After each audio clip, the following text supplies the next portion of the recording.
Hey everyone, hope you're doing well today. My name is Nate, and today we're going to be going over a single color gradient.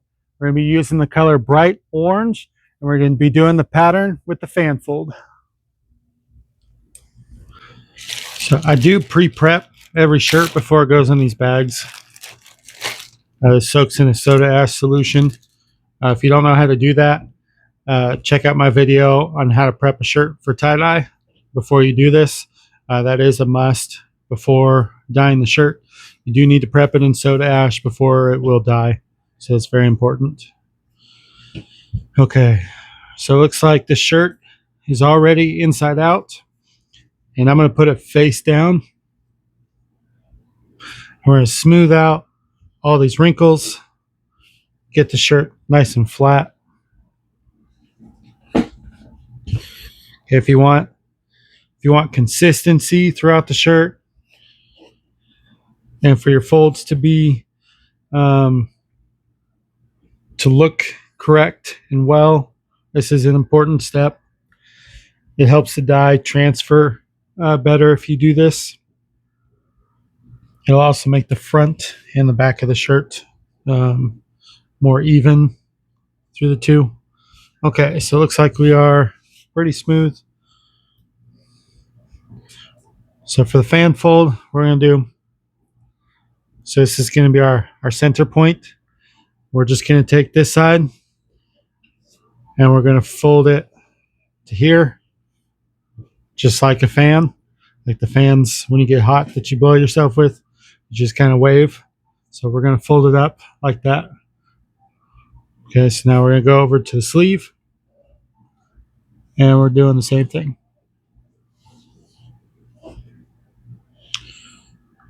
They're just going to meet up just like that right there. Okay, we do want this to be a little tighter though. It'll make it a lot easier for when we go put our rubber bands on. So we're going to come through, just give it a nice squeeze.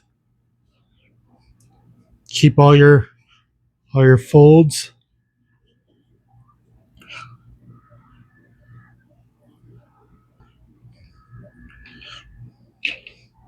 Kind of rubber bands right here.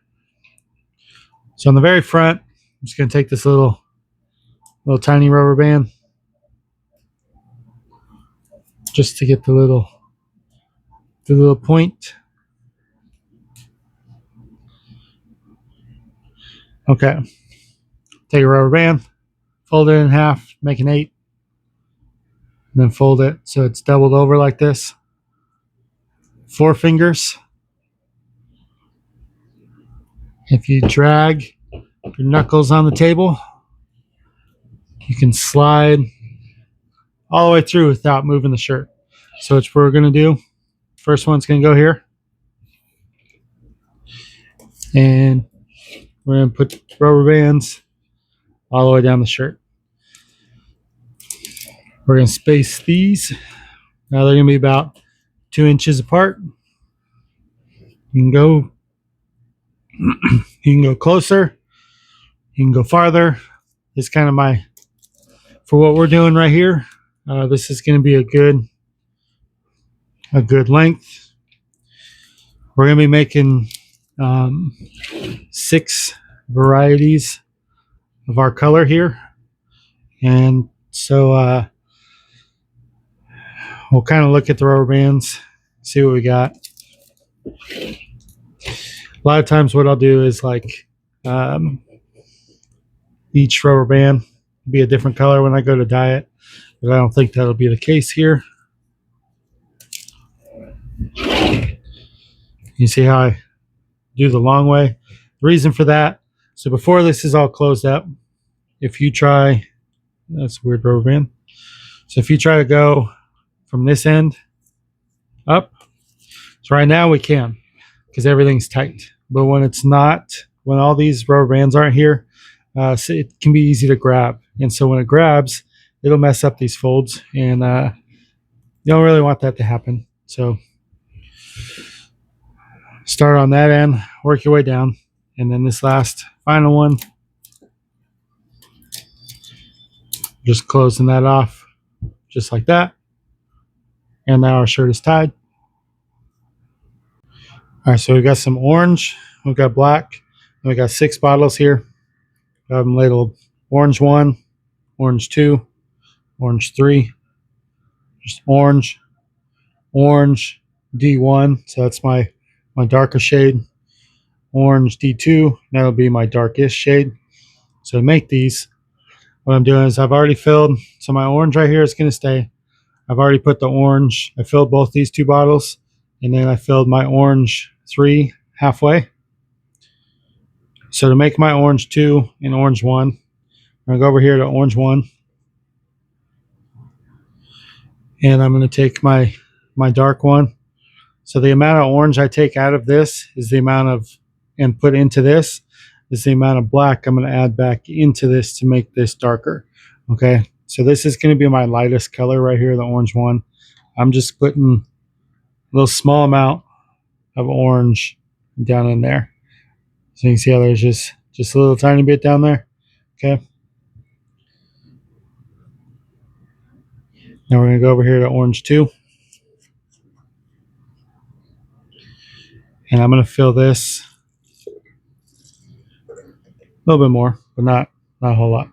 So it's probably 15, 20%, about 20% full. And then our orange 3 right here is halfway. So actually I'm going to take this top off. Now we're going to add water to these. What this does, this makes tint. So tint is typically adding white. We don't have white dye. But by doing this and by diluting the dye, it shows more of the white of the shirt. And so we end up getting a lighter color.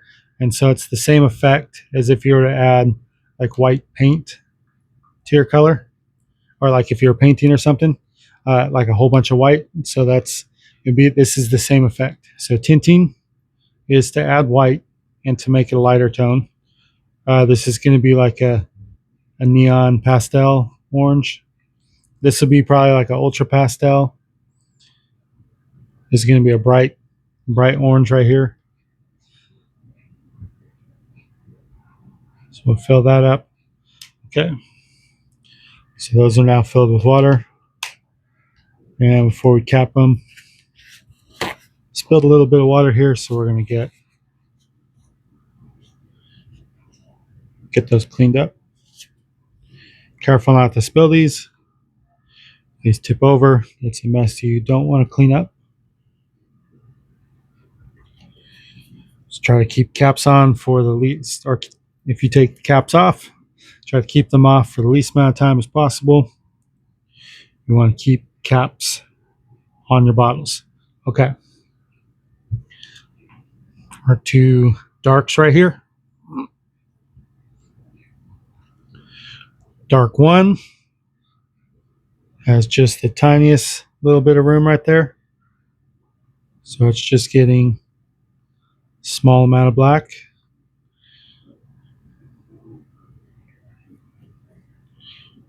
Cap that. Shake it up just a little bit. And this D2, it's going to get quite a bit of black. It's going to be a dark orange right there. Cap that. Give that a shake.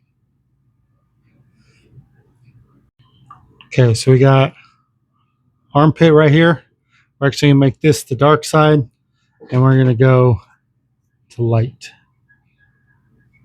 So see, we got 1, 2, 3, 4, 5, 6, 7, 8, 9. 9 sections. Okay. So basically each one's going to get 1.5. But, all right, we're going to take our D2. Start over here. This one's really just going to get the one section here. We're not going to do a whole lot on it. We're going to overlap this one just a little. Take the D1, go over that. So these two are probably going to be more of like a brown color, maybe a terracotta, possibly. Okay.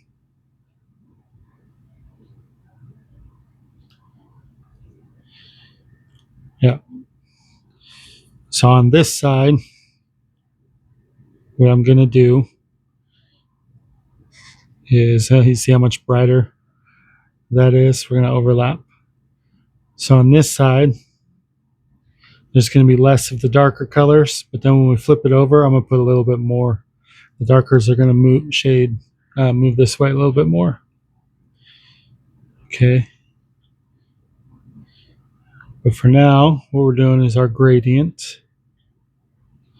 Yeah, and you can see barely takes any black to make this bright orange, kind of a darker orange.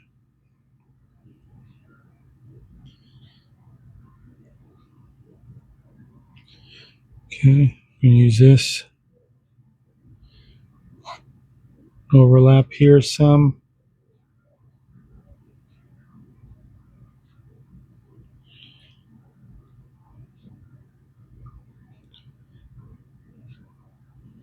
Yeah, and I want that color to do all of this. So it's funny, you probably can't even tell the difference between these two on here. It's very hard to see the difference there. Okay, so this.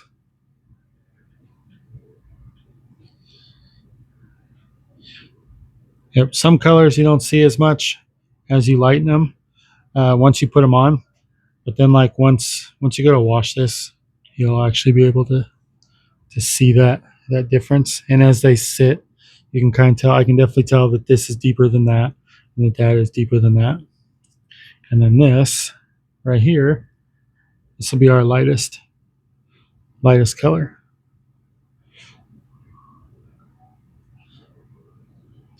And all of these are actually going to be lighter than what they look right here. When this gets washed, they all turn out lighter than they look because this has the dye on it. And when we wash it, we actually wash the dye out. And what stays is the chemical reaction that allows the pigment to stay. Okay. So I wonder, thinking about, we're just going to keep like that. Okay. So now we're going to flip this over.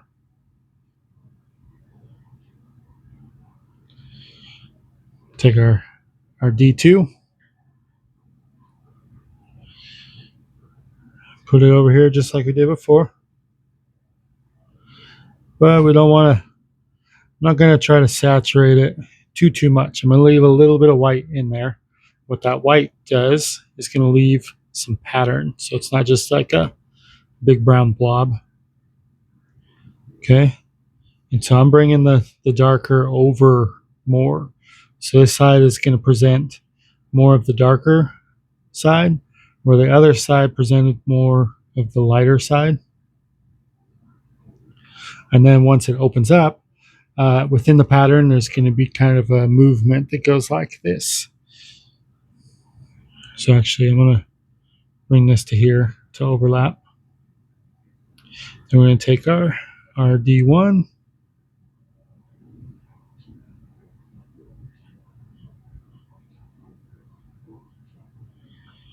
Get a good amount.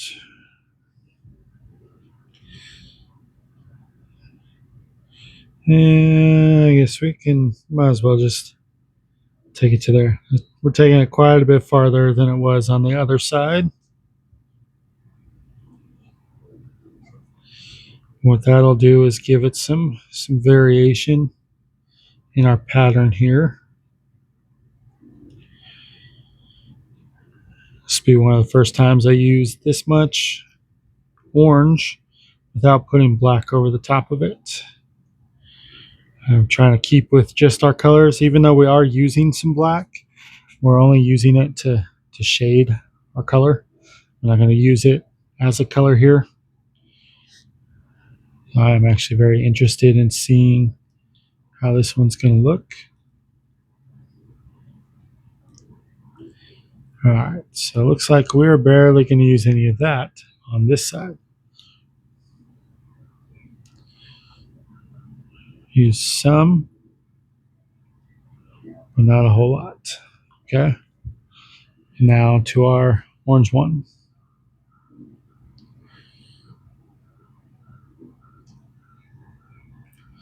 And you see when I turn it to the side just a little bit, see how there is some white. So I'm hoping there's going to be a little bit of white that goes through. That's going to add a slightly different pattern. But see how our brown goes to about here and then goes to like our much brighter orange, and then we'll flip it over. It's going to be similar, slightly different. Now the brighter, a little more this way. So we're going to let that sit till tomorrow and then wash it out.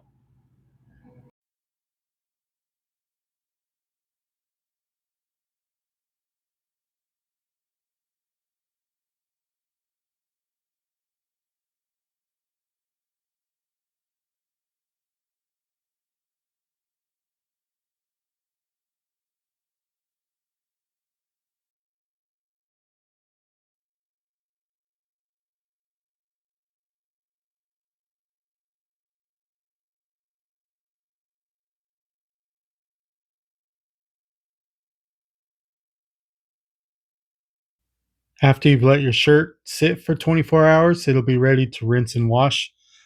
Check out my other video labeled How to Rinse and Wash Your T-shirt if you need instructions on how to do that. And then your shirt will be ready to wear.